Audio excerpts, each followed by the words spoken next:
గారు మీ చిన్నప్పుడు విషయాలేమైనా ఉంటే చెప్పండి. గోవు గురించి కానీ ఏదైనా విషయాలు తెలిస్తేను.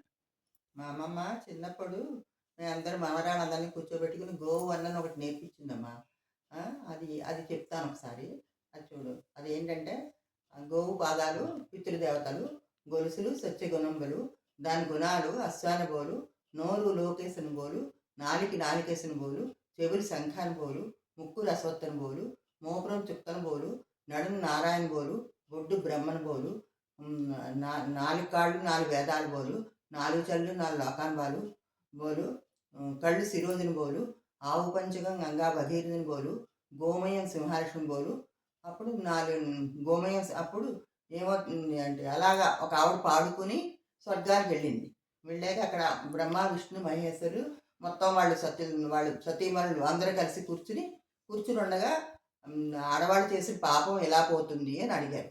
అడిగితే దానికి సమాధానంగా ఆవిడ చెప్పింది. వీళ్ళు చెప్పారు.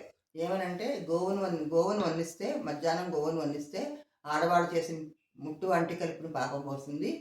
సాయంత్రం అప్పుడు గోవును వండించుకుంటే ఎవరైనా సరే సాయంత్రం అప్పుడు వండించుకుంటే సాయంత్రం బయటికి వెళ్ళేటప్పుడు మనం ఎప్పుడైనా ఆపద వస్తుందనుకో ఆ ఆపద లేకుండా చేస్తుంది గోవును వండిస్తేను అని అని వాళ్ళు చెప్పుకుంటారు.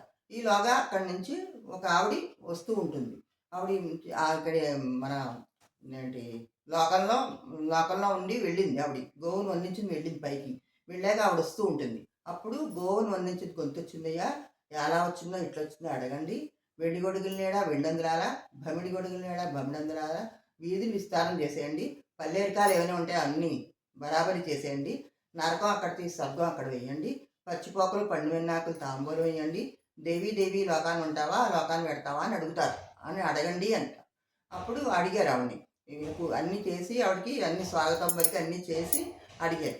అడిగినప్పుడు ఆవిడేమో దేవి దేవి లోకాన్ని ఉంటావా లోకాన్ని పెడతావా అంటే ఈ లోకాన్ని ఉంటే ఏముంది మహాప్రభో, ఆ లోకాన్ని పెడితే పాపం పుణ్యం కనబడుతుంది అంటుంది. అవుతే ఇచ్చేమో అడిగమ్మా అంటారు.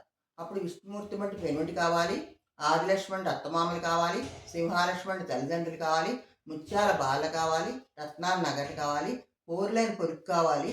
అప్పుడు రోజు కొబ్బరికాయలు కొబ్బరి చిప్పాలో సున్నం కట్ చేయంత జనాలు కావాలి ఇంట్లోను అని అడుగుతుంది. అడిగితే అప్పుడు దానికి వాళ్ళు మెచ్చి మా మెచ్చాము ఇచ్చాము వెళ్ళమ్మా అన్నారు. ఆవిడ ఎక్కడో వచ్చి భూలోకంలో గోవును వర్ణించడం వల్ల అది అన్ని శుభాలు జరుగుతాయని మా అమ్మమ్మగారు మా చిన్నప్పుడు చెప్పారు. అది ఎప్పుడు 50, 60 ఏళ్ళ సంవత్సరాల క్రితం.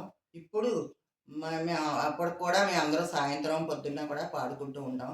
అమ్మమ్మని తలుచుకుంటూ మా ఇది చేస్తుంది.